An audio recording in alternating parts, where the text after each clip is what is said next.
فرعون جو ہزاروں سال تک ایجپٹ پر حکومت کر رہا تھا اور فائنلی حضرت عمر بن خطاب کی حکومت میں ان کی حکومت میں ایجپٹ کو ان فرعونوں سے چھیننے والے تھے۔ اور یہ واقعہ ایجپٹ کے فتح کا واقعہ ہے۔ یہ بہت ہی دلچسپ ہونے والا ہے۔ آج تک اسے کسی نے ایکسپلین نہیں کیا ہوگا، کیونکہ یہاں پر ایک بہت بڑا مسئلہ تھا کہ حضرت عمر بن خطاب چاہتے ہی کہ نہیں تھے کہ مسلمان ایجپٹ پر مصر پر حملہ کریں۔ ایجپٹ پر حملہ کرنے سے پہلے مسلمانوں کے اوپر بہت ساری مصیبتیں آئی تھیں۔ طاعون یہ ایک ایسی بیماری ہوتی ہے جس میں 25,000 سولجر کو مسلمانوں کے سولجر کو شہید کر دیا گیا۔ صرف سولجر ہی کو نہیں، مسلمانوں کے بڑے جنرل بھی اس بیماری سے فوت ہو چکے تھے۔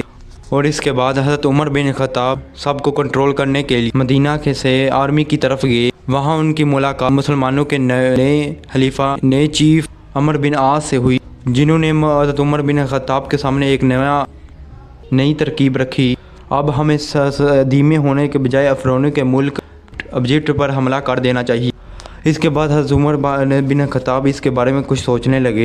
ابھی اتنی ساری فوج ہماری طاعون کے مرض سے شہید ہو چکی ہے، اتنی چھوٹی فوج کے ساتھ ایجپٹ کو فتح کرنا بہت مشکل ہو جائے گا۔ حضرت عمر بن خطاب نے سوچا کہ اگر مسلمان مصر کی طرف چلے گئے، پرشین امپائر ان پر حملہ نہ کر دے۔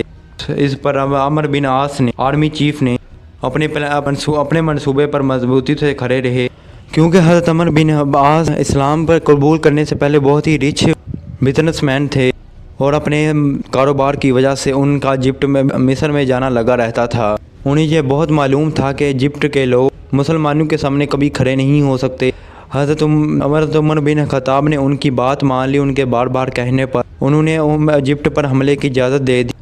تو اگر حضرت عمر بن خطاب نے کہا کہ میری بھی ایک شرط ہے کہ تم اپنی فوج کے ساتھ روانہ تو ہو جاؤ، اگر میرا منصوبہ بدل گیا تو تمہیں واپس آنا پڑے گا۔ یہ سن کر حضرت عمر بن خطاب نے انہیں تیاری کرنے کا حکم دے دی۔ صرف 4,000 کی فوج کے ساتھ ایجپٹ کے کیپٹل کی طرف روانہ ہو گئے۔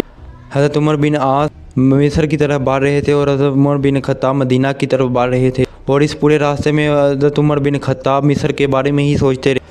جیسے ہی حضرت عمر بن خطاب مدینہ پہنچے تو انہوں نے صحابہ کی ایک میٹنگ بلائی۔ انہوں نے مصر کے بارے میں پوچھا تو مجھے بتاؤ کہ ہمیں کیا کرنا چاہیے۔